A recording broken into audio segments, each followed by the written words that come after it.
Okay, oh, better do this first. Okay, there we go. Okay, I'd like to welcome everyone to the February board meeting for the trustees of the library. Anyone online, welcome, and people in the audience, welcome. Okay, I'll start off by calling the meeting to order and taking a quick roll call. Michael? Here.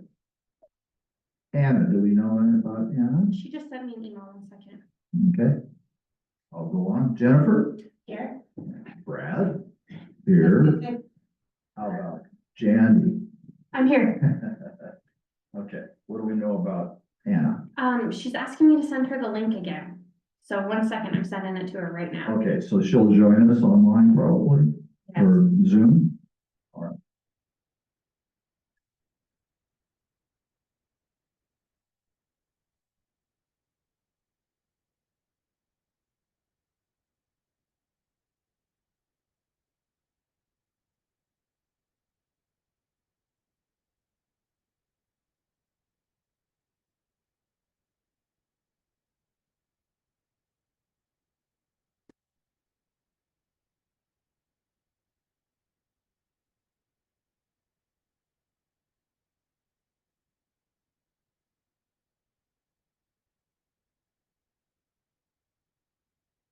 Okay, I just sent her the link, so maybe we Okay, well, want to pause for a minute too.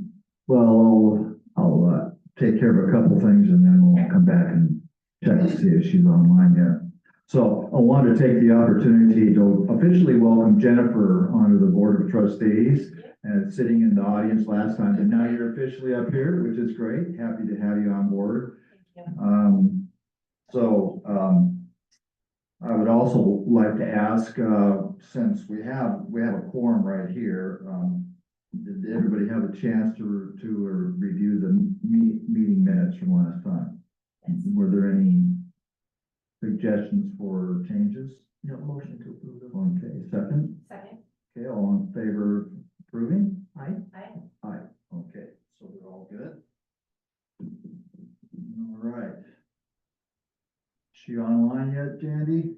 No, I just texted her that I sent her the link, so Okay, I'm sure it'll be just a moment. we'll hang in there for just a few more minutes. Open this up.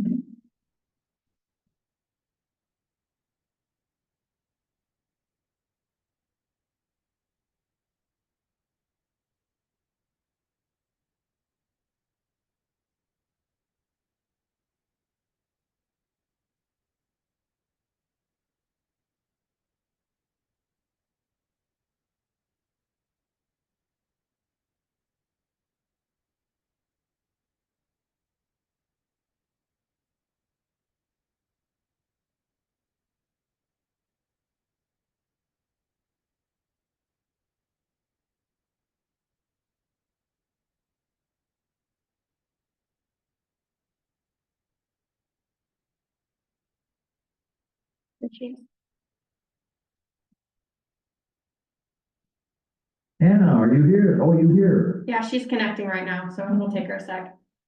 All right, well, we'll count her as here. Okay. So having Anna on, hi Anna. So I'll have, Jandy explain, we're now at citizen comments. So Jandy, I don't know if we have anybody online, but just to make it official, I'll have you explain the procedure. So if you'd like to make a comment, we have two opportunities, one at the beginning of the meeting and one at the end of the meeting. You'll be given 3 minutes. If you're here in person, I'll have you fill out a yellow sheet over here on the table. If you're on Zoom, I'll have you raise your hand or send me a note in chat, and then you'll have 3 minutes to make a comment. All right. Anybody online? Nope. Okay. So we can move on. And moving on, we'll go to reports. And we'll start off with a report from Michael. He has a presentation for us. Yeah, so I would like to summarize for you, the discussion that happened at the city council recently, February 5th, if I got correctly, as it relates to the library. I think some very interesting news from there. Mayor Pro Tem came with a very interesting proposal that includes, kind of a possibly a revised plan for the new building for the library. They started with some guiding principles, which included the need for an upgraded and expanded library, which was stated there as the first item, but also the completion of the town square, plus the development of community amenities and the need for community input in all this. And then another guiding principle there was the low cost to taxpayers. So they Pardon me, the what cost? low cost for the taxpayers, whatever, or bringing value to the taxpayers with any kind of investment that is. Okay, I'm sorry, I just got the slide up. There was a brief review of the kind of situation with the legacy church, right? So we're looking at 14,400 square feet, a cost of 2.1 million when that was purchased, cost for code requirements of additional 3 million, and then a remaining for the project of 2.79 million. So a total investment of 7.8, and an estimated current value of 3.5 to 4 million. I wasn't sure if that the estimated value for the building right now, or that includes the code requirement. That I wasn't sure from the presentation. What Mayor Pro Tem brought to the attention of the council, and there was a very, very interesting discussion at council, was essentially a new plan that the location for this will be the town square. We've had discussions for years, right, about what's going to happen in that space, but essentially combining a library and some the library, a community center in that space, plus a new Liberty Lake public market kind of on the other side of this space. So with this, the very rough proposal was for the library to have approximately 11,000 square feet of space. The community center have an additional 8,000 square feet. So this will be probably the largest kind of space like that in Liberty Lake. And then an estimated cost of $14.25 million for all this together. So no decision was made. This is a very early kind of discussion proposal. It looks like there was strong support for at least exploring this. There's going to be a meeting on February 25th at 6 p.m. A special meeting just for with the intent to discuss this proposal. And then discussions about legacy church potentially selling that and using the funds to fund the new project.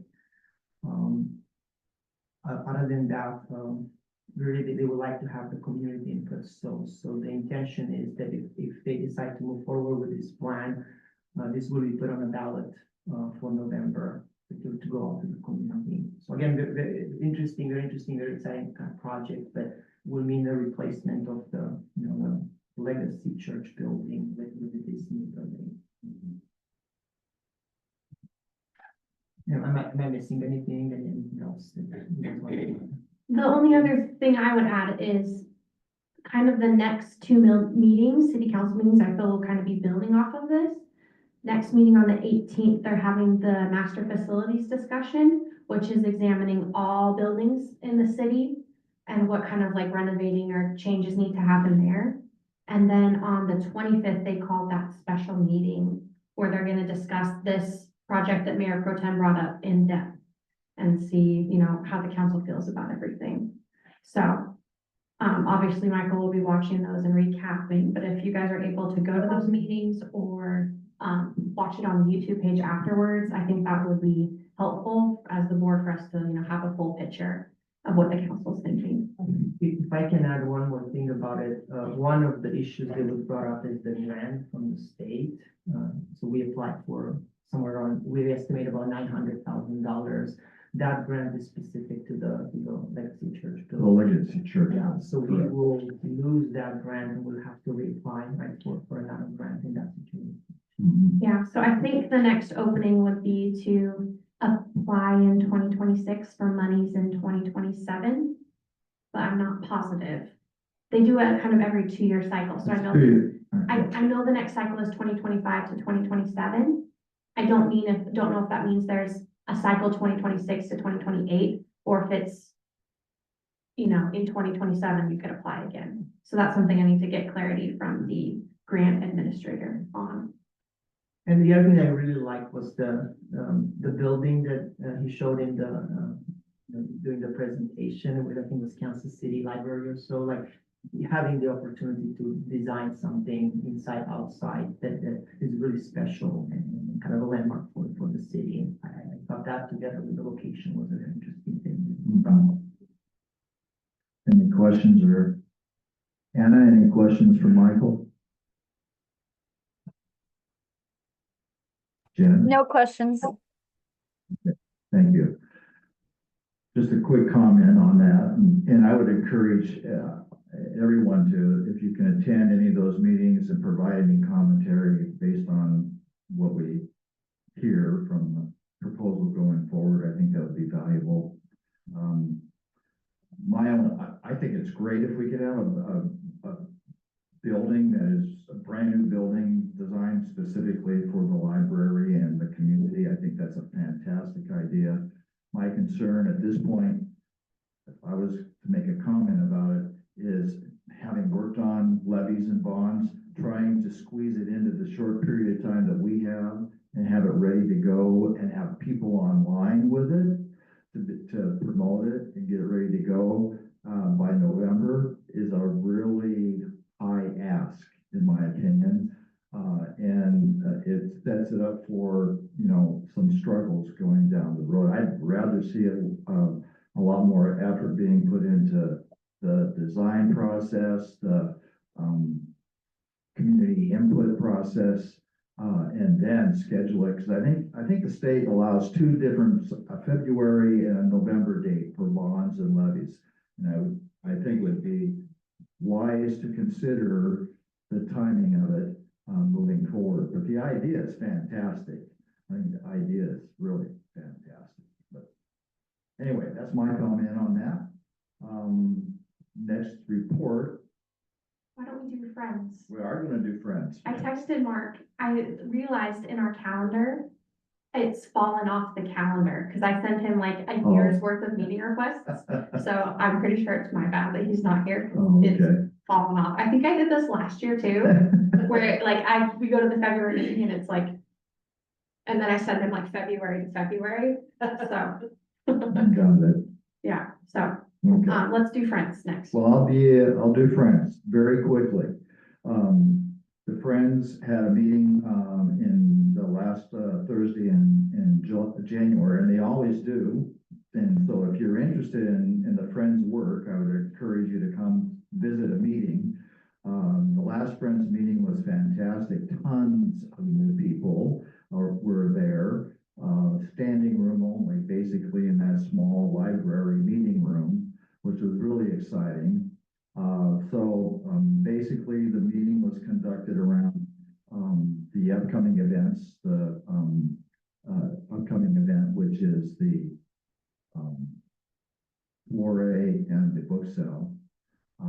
Book sale is in June, same time that we have the yard sales. So that was the biggest part of it. There was some good discussion again about the new fund that was established through it's called Benevity, but it was the generosity of James Zahan's family. So that fund is being established, and encourage people to donate to that. It's a fund especially for STEM projects at the library. So there's already some suggestions for the use of that STEM money. So Yeah, I know in February, I guess that's this month, in a couple weeks, we have the Lego Masters coming. So I know his name's Eddie, is one of the Lego Masters that was on the Lego Master TV show. So he's gonna come and do a STEM Lego building class with a bunch of kids. So we're really excited about that. So that fund is being put to use rather quick, so, which is great. So that's really it. There's a lot of excitement around new people, and gonna try to figure out ways to keep that going and encourage them to continue to participate and Oh, and be involved. and the thank you. They did a staff thank you as well. Thank you. Yes, that was. Yes, that was Yes. very nice. I forgot that. We presented a thank you, a basket, goodies to the staff to show our appreciation for their work and energy and effort that they put in every day to make our library very successful. So, thanks, Jen. Yes, I know the staff was very touched, so that was very kind. I didn't know exactly what the goodies were, but they looked pretty good. Looked like it was pretty good goodies. Yeah, it was from one of the local bakeries and it was delicious. Yeah. So, Okay, If I can add a comment, kind of sure. connect the city council meeting, the previous discussion, the Friends of the Library together. I think everybody here is aiming for the same thing, is to have an expanded library, both in terms of space and programs. So I think it's important for all of us, right, to try to work together, to really get to that goal and be very open to all the discussions that are happening right now and support everything that's happening. Yeah, for Thank you. sure. definitely, yeah. Yes. Okay, Jandy, you're on. Okay, great.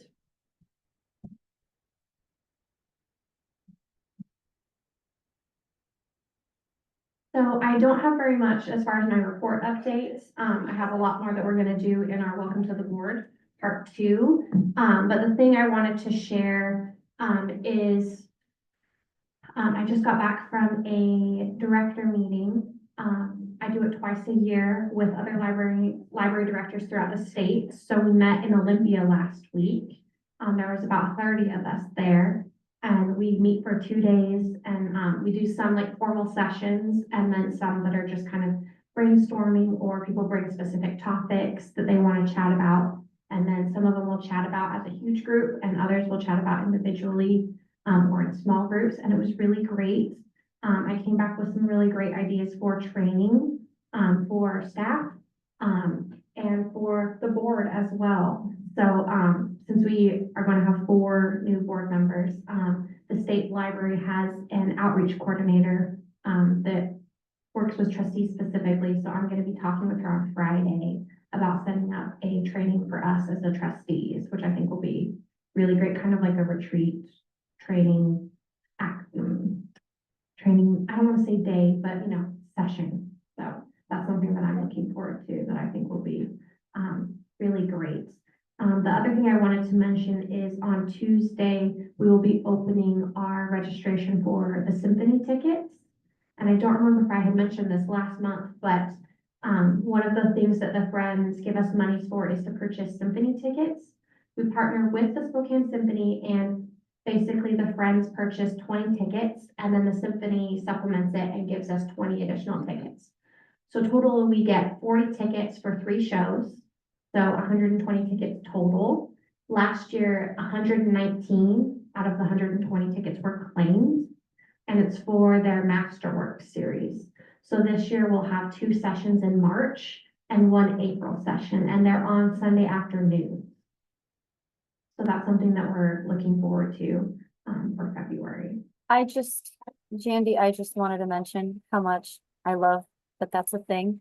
Last year, my family and we actually did that, and it is absolutely everything. My daughter and I are actually going to see the symphony on Valentine's Day together. That's our little date thing.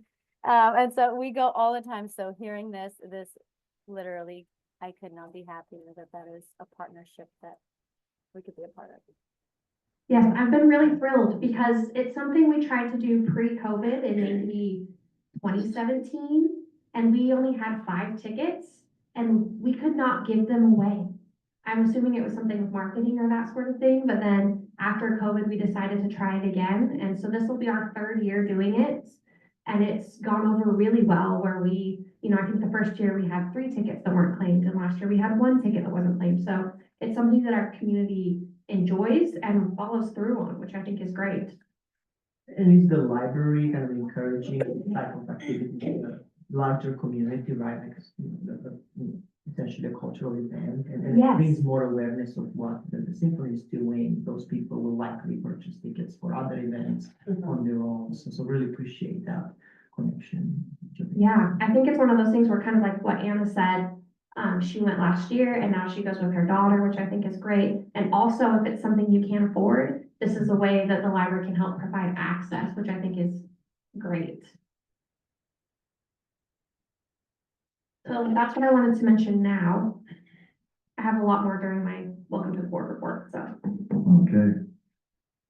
And I don't think Mark's gonna make it, probably has something else on his schedule, I would guess. Or Jennifer made it fall off the calendar. That's okay. We're good. All right, so we are now on to business and the welcome to the board workshop part 2. And Jandy has a few things she'd like to go over with all of us as we introduce and then welcome new board members. Give me just 1 second and I'll share my screen.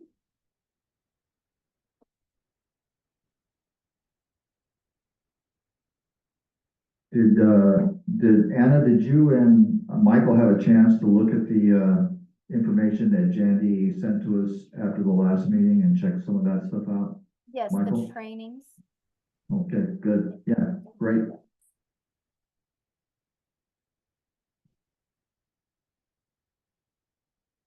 Okay, so this is kind of part of a training that I give to, that we did at City Academy last year.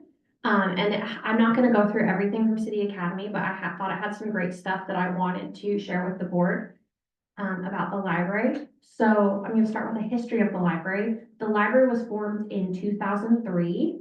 Prior to this, it was a volunteer library. It started in a volunteer's basement and then moved to a garage. They had like a very rudimentary kind of Excel checkout system and that sort of thing. And then when the city incorporated and the library was formed, Pamela Mogan was hired as the first library director. And she was with us from 2003 to 2017, 2018. So a very long time. She was wonderful. She hired me in 2015. So when the library was formed, it started out at the Meadowwood campus next to Town Square. And it started out as a single storefront, and then it expanded to a second storefront, but the storefronts were not connected to each other. Do you remember? I do.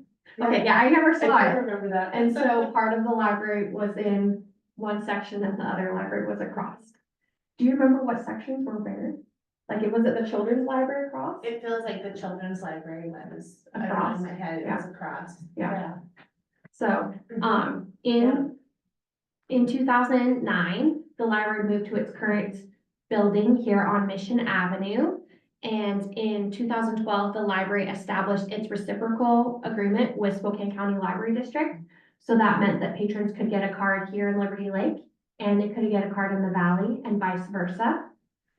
We also joined CIN in 2012, which is it's our consortium that we share books with. So it's like Post Falls, Coeur d'Alene, Hayden, Pinehurst, Athol. There's several different libraries, Coeur d'Alene, that we share books with. And so we get shipments from those libraries twice a week right now. Some libraries get 5 days a week, some get 1 day a week. We get 2 days a week from those other partner libraries. And that's something that I value so much. Where I grew up in Utah, we just had standalone city libraries. So my library was just my town. And when I was in college, I started working at a public library a few towns over. And it was so frustrating when it would be summer because we would get extra busy. And, a kid would come in and be like, oh, I want to read Percy Jackson. And I'd have to say, okay, I can put you on the list. There's 12 other kids, so you'll get it in a year. So I love that we are in a consortium now and that we can share with dozens of other libraries, because if the book isn't on the shelf, most likely I can say, I can get it to you here on Tuesday, I can get it to you here on Friday. It's not months down the line, which it can be with a lot of standalone libraries. So that's something that I love. Can I ask, is that an additional cost for us other than the shipping or it's included? Yes, we do pay into it. I want to say our payment is about $3,000. It did go up this year because we got the new Aspen app.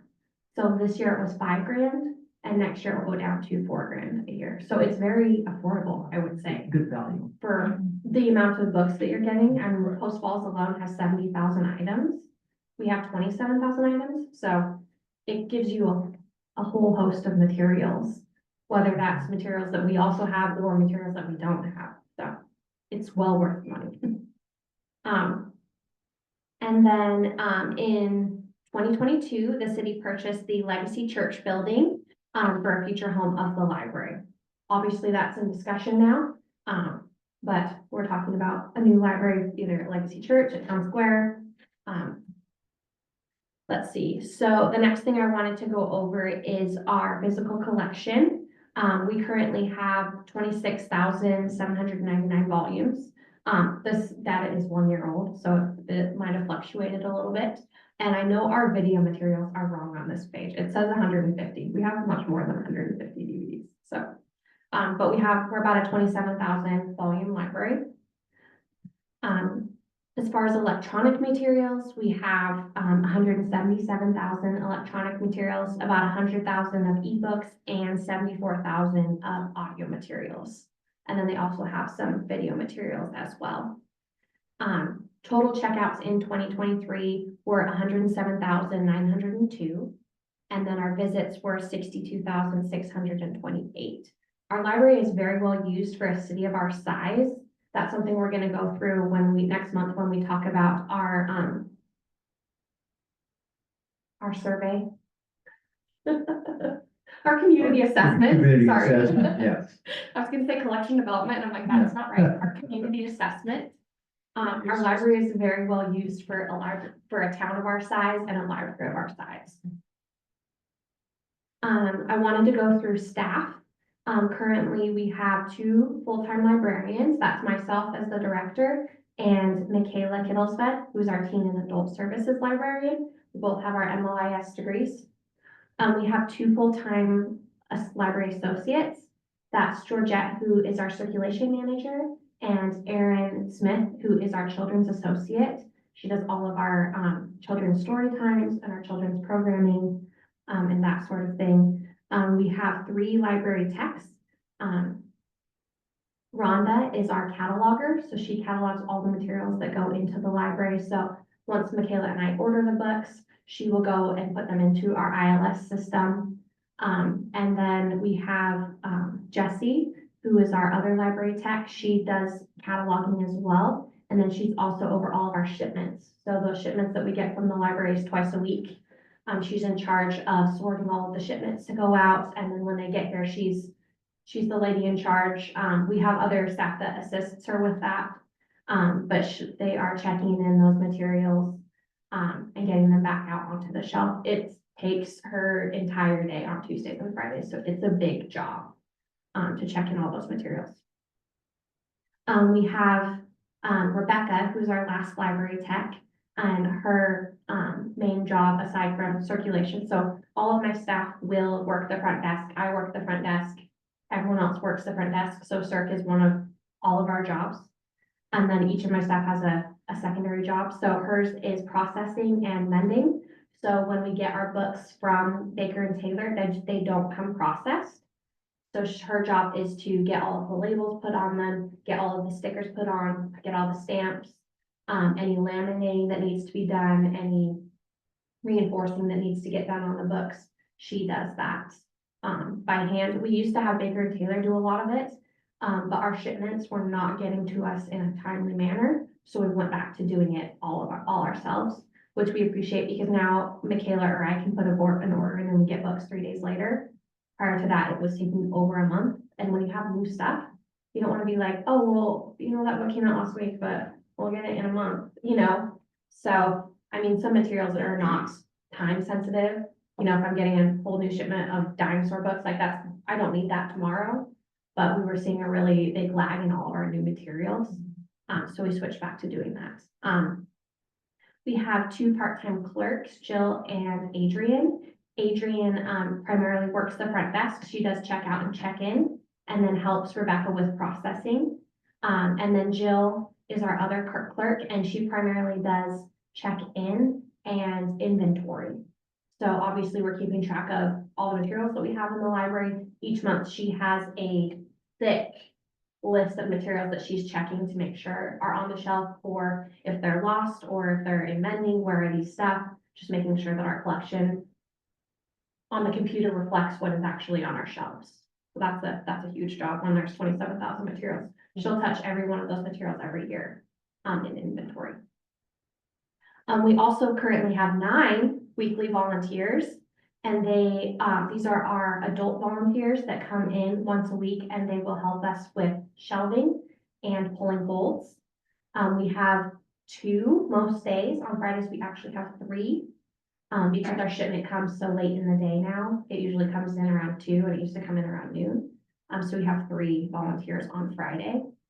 Last year, they put in over 600 hours of volunteer time over the course of the year. So we love them, and they do an amazing job. We also, of course, have our Friends of the Library and our Board of Trustees. So that's kind of like the staffing makeup of the library. The other thing I wanted to touch on is, what is a librarian?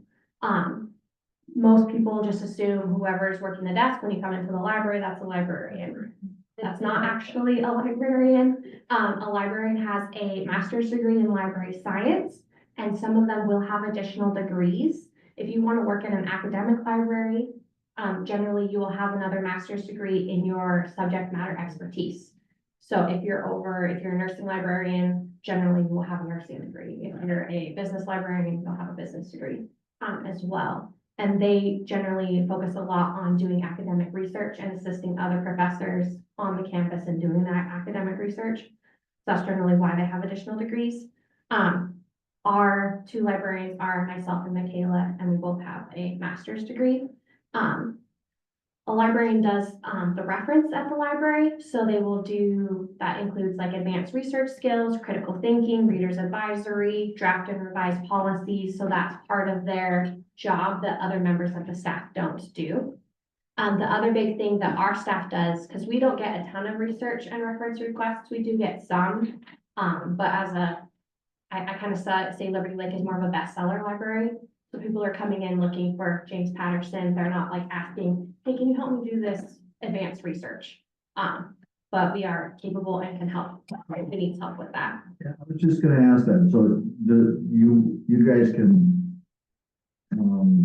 send them through our library to the places they need to go, or access the material they are asking for? Yes. Maybe not immediately, but Yes. So obviously we can help them ILL if there's specific articles or books that they're looking for. That's something we can definitely help them with. Some stuff we will send to Gonzaga or to WSU. If it's something that we can't help, we'll call and set up an appointment for them, that sort of thing. The other thing that we'll do is, sorry, I lost my train of thought. But yeah, generally, if they have reference and research questions, we'll help them. I would say the most reference that we do is helping high school students with their papers. So middle school, high school kids will come in, and we have a World Book database that we use a lot to help them find the materials that they need. So it's generally high school level research is the main thing that we'll help with, or even like the biography reports that the elementary kids will do. Have to do a report on this specific individual. We'll help them find books in the library, and then they generally need magazine and encyclopedia articles. So we have World Book that will go on and help them print those out and find those materials. So it's younger level research that we're helping with the most. The other things that librarians can do is draft and revise policies. So this is obviously something that I do along with the Library Board of Trustees, is developing policies for the library. The last thing that librarians do is collection development. So we will evaluate and order materials for the library and then work on curating our collection. So that's not just like, each month we examine different parts of our collection for how accurate it is, how, if it's, we have different parameters that we follow for, you know, this material needs to be updated every 3 years, it needs to be updated every 5 years, and it needs to be updated every 10 years. Examining it to make sure that we have current information in our library. So that's, that collection development piece is probably the bigger piece that me and Michaela do, as far as librarians at our library. This is the information on the Board of Trustees. Like I said, this is my report that I give to, at City Academy. But the role of the Board of Trustees was established in Ordinance 119 when the library was created. We have a 5-member board that is appointed by the mayor and confirmed by the council. Each Board of Trustees member can serve up to a 5-year term. You can serve 2 consecutive terms. If you'd like to serve a 3rd or 4th term, generally you have to be off the board for a couple of years and then you can reapply. The role of the board is to create and revise policy for the board, for the library, that is then approved by the city council. The board also makes recommendations to the city for hiring a city librarian.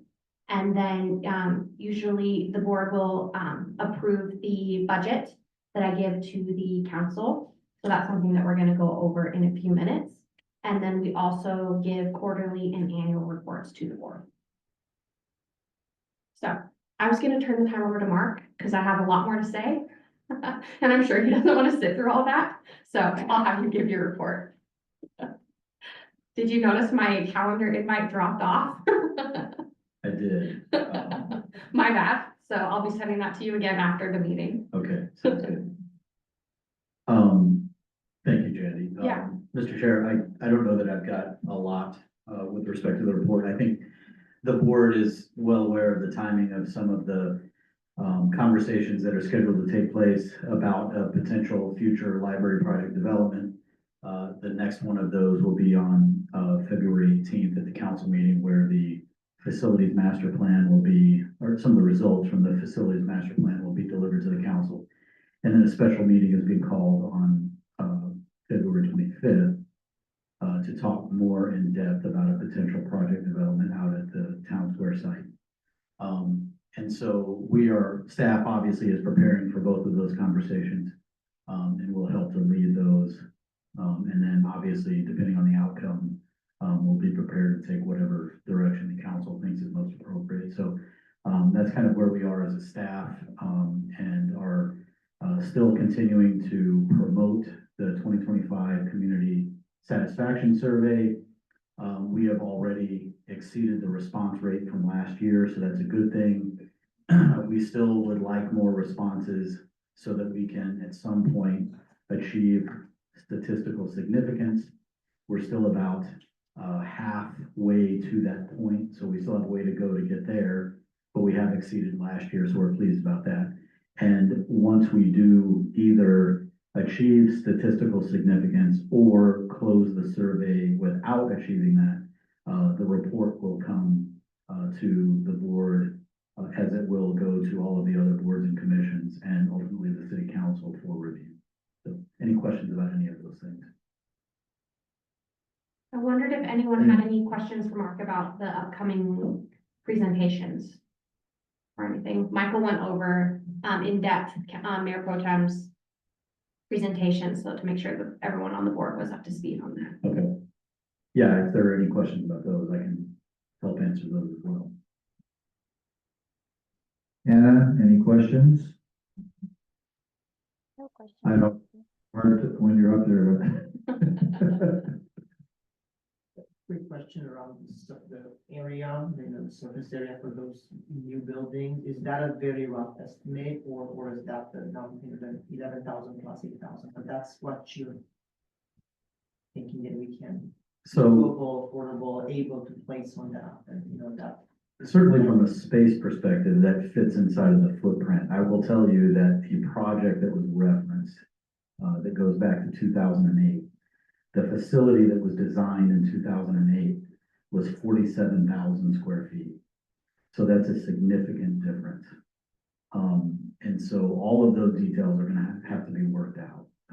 the presentation that Councilmember Cargill delivered, I think was kind of, call it a placeholder.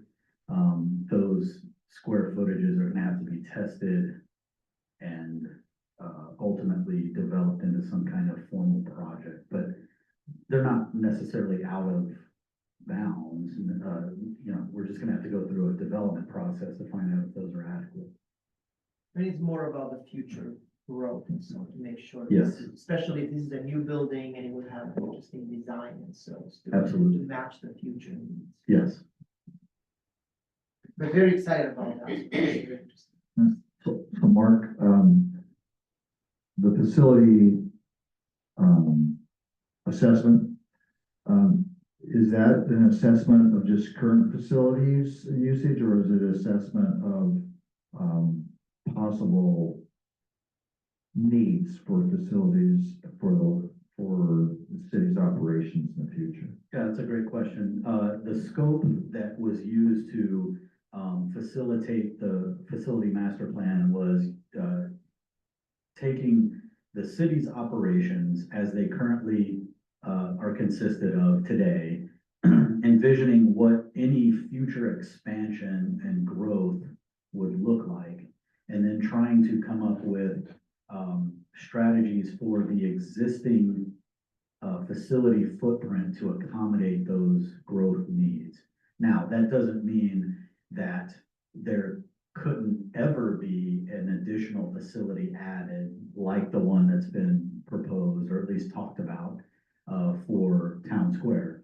But the facility master plan itself, the scope of that assessment was the existing city facilities as they could potentially accommodate growth of city staff as the city grows to meet that need. So we're talking about the legacy church building, the current library PD, this facility, Little House, which is right out of our west door here in the public works yard. So it was an examination of how those facilities can accommodate the growth of the city going forward? Or is it looking at whether or not they can accommodate the growth of the city going forward, and there needs to be some additional consideration for expansion in somewhere? It's a low band. Got it. Yeah. Do Thank you you. know by chance the square footage of the current library? Yeah, so our current library is 8,900 square feet. Thank you, Mark. Sure. Okay, anybody have any other questions? All right, so Jandy, you're on again. Okay, perfect.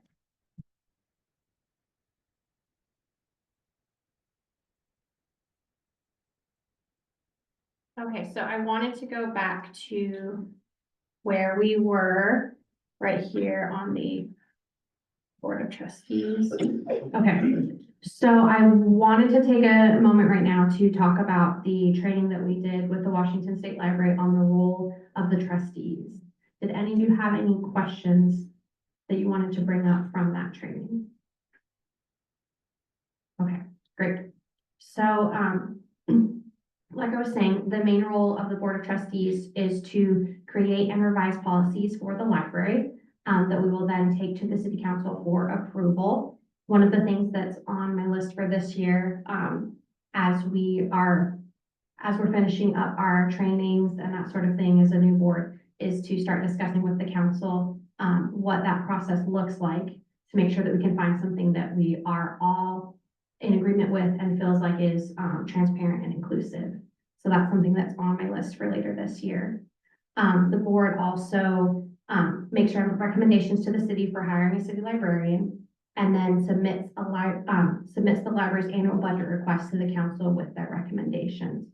So something that I wanted us to look through really quickly, not super in-depth, but is our what the library's budget looks like.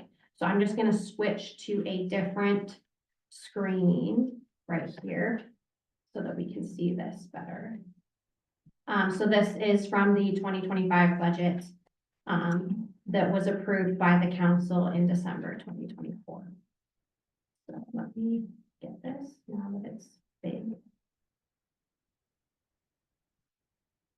So I have put a copy in front of the trustees for you guys to look at, and then I have my screen share so that the public can see and Anna can see. So our our adopted budget for 2025, as you can see, we have about $400,000 in salaries and wages, along with $158,000 in benefits. And then we have our supplies, our services and charges, and then our capital outlay. I'm going to break down these other three budgets so that you can see them more in depth. But our total budget for 2025 is $754,535. So it's a 5% increase from last year. Each of my employees got a 3.4% cost of living adjustment and a 2% step. So the city has it set out that our employees get 10 steps a year now. It used to be 7, and now it's gone up to 10. So end of each year, as long as they get a adequate performance eval, they get that step. This down here, whoops, I am scrolling way too fast. Sorry, guys. Let's see, I'm on page 69. So let's go here to page 70. Okay. So at the bottom of this page, it has the oh, sorry, it's not letting, I'm scrolling on the wrong side. Okay. There, I'll use my arrow. So this just goes over what the staffing is, and we do not have a change in staffing. So we still have our staff of 9. For whatever reason, it always comes up as 10. We have 9. We have 9. So let's see. And then this is the stuff that I kind of wanted to point out for you guys. So the top part has salaries and wages, social security, paid family medical leave, all that stuff.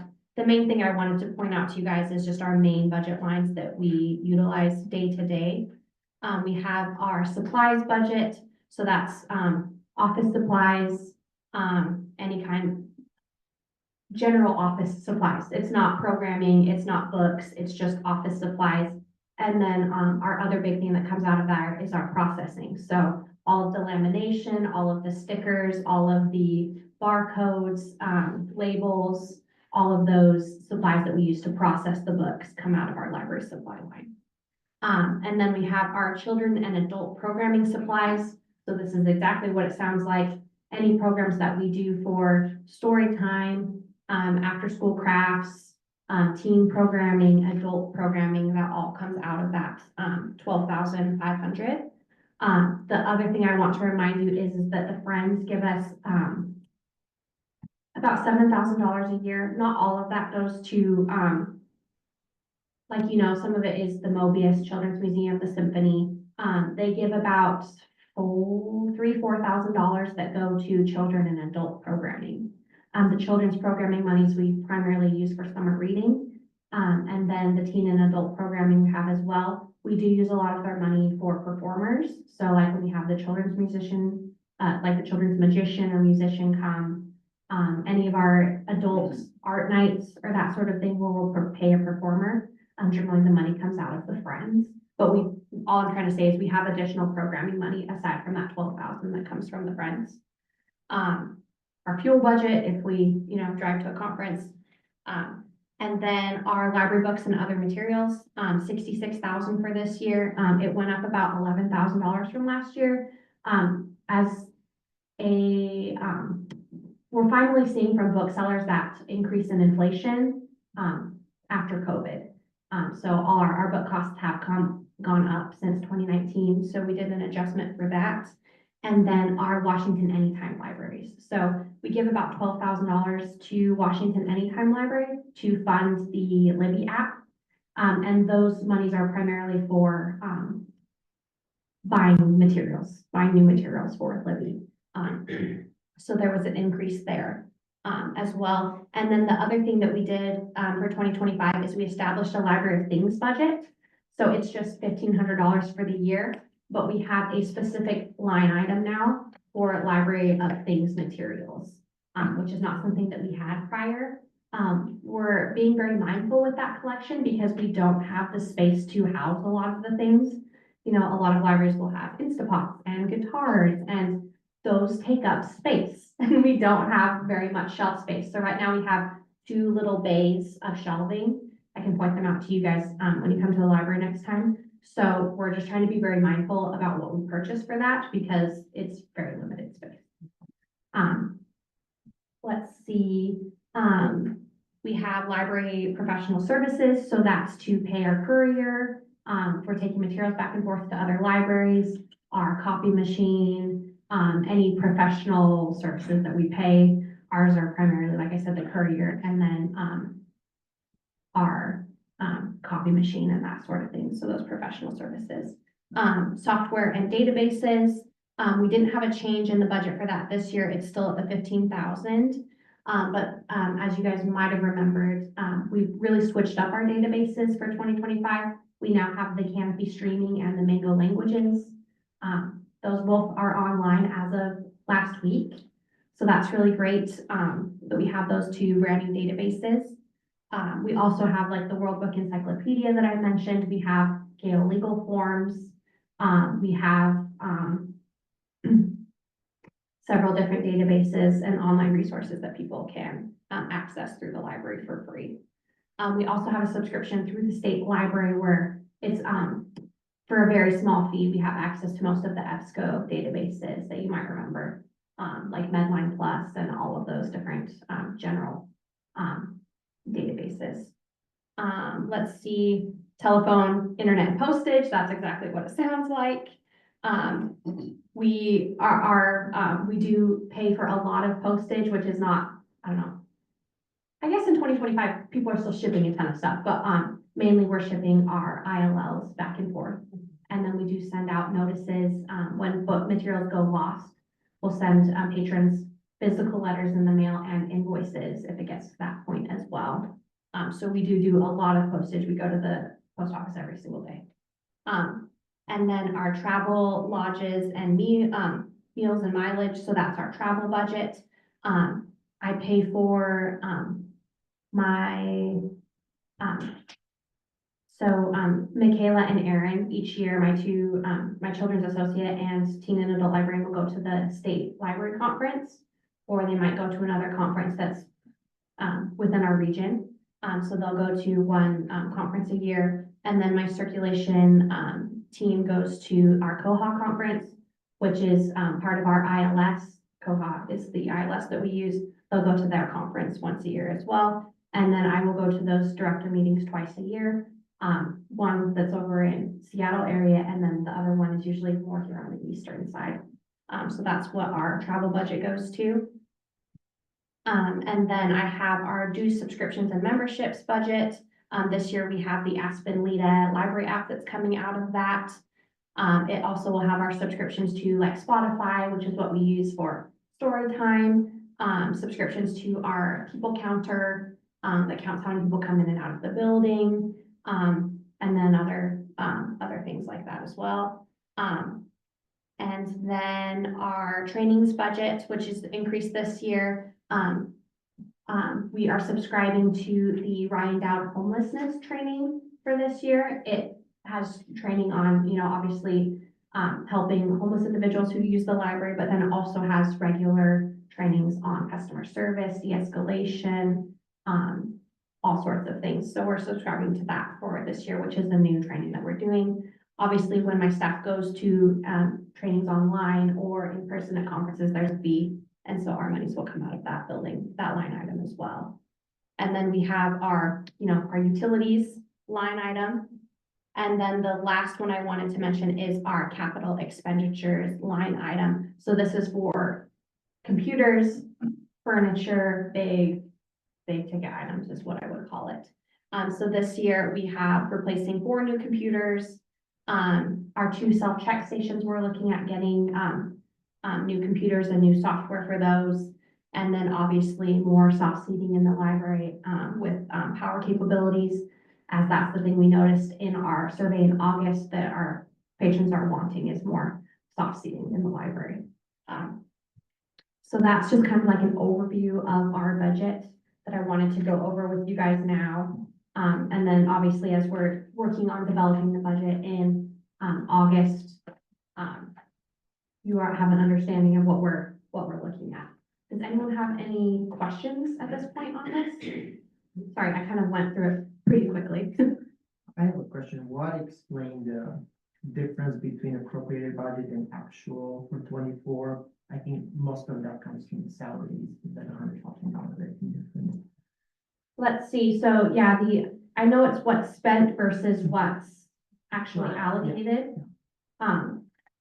Let's see, so, sorry, I'm just trying to make sure that I'm looking at the, So if I can, Yeah. hop in. yeah, go for it. Michael, what you're seeing in this particular printout is an incomplete 2024.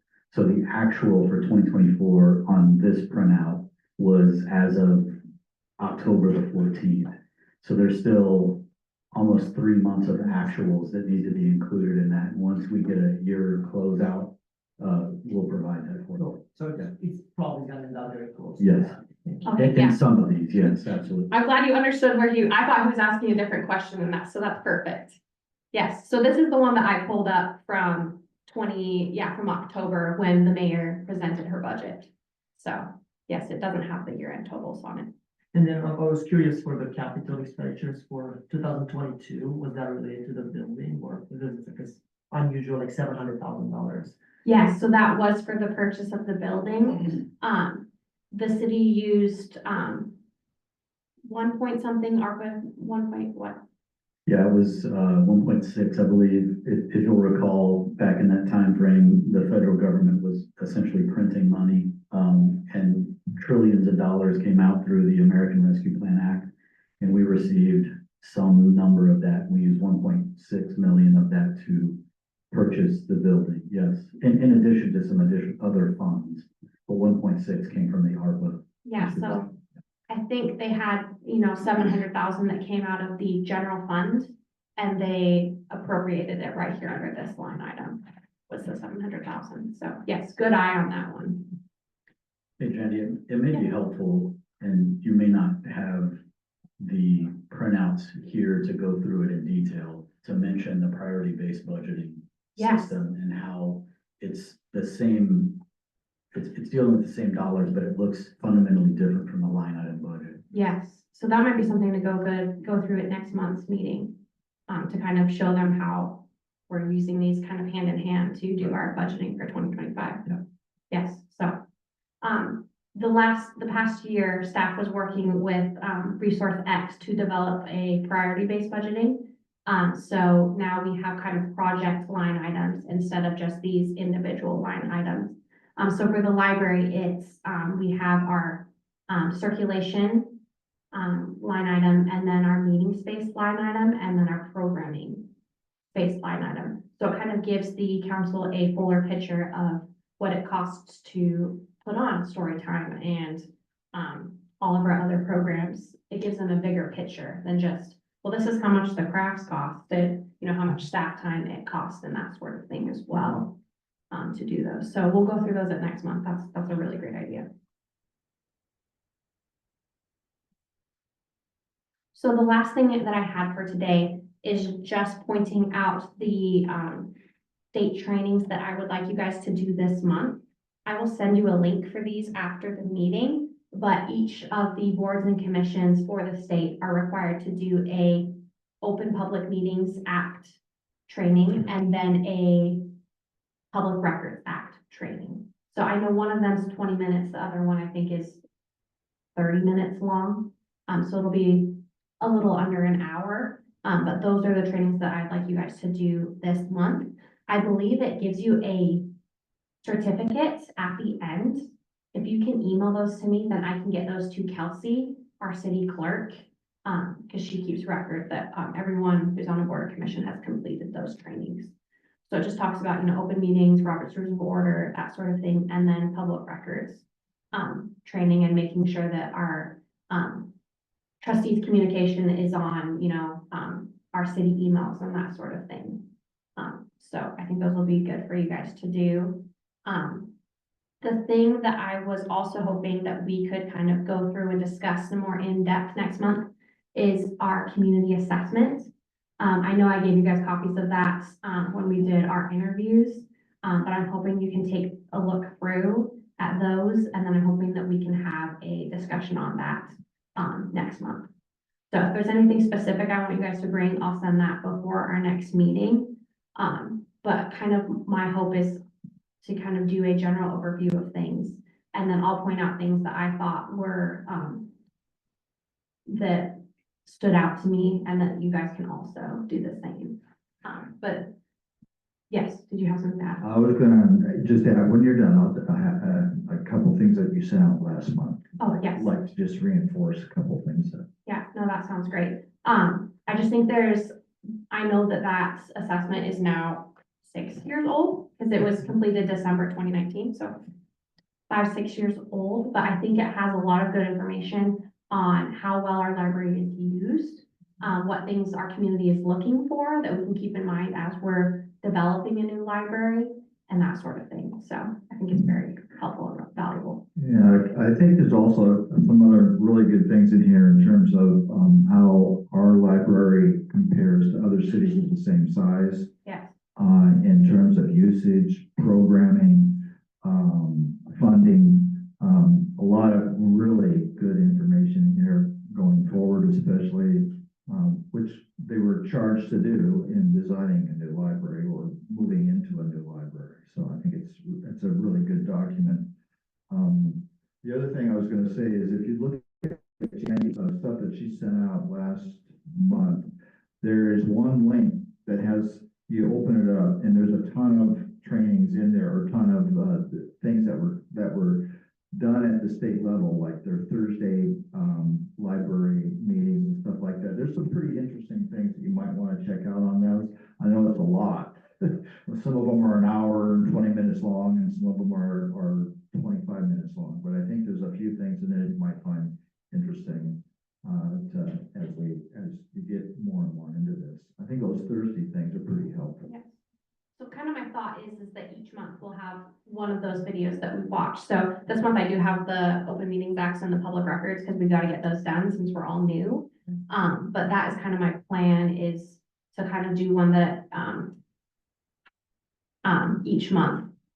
So, you know, when we start looking at policies, doing one of the policy videos, reviewing challenges and requests to materials and that sort of thing. So my plan would be kind of each month that we take one of those during the month and then discuss it at our next meeting.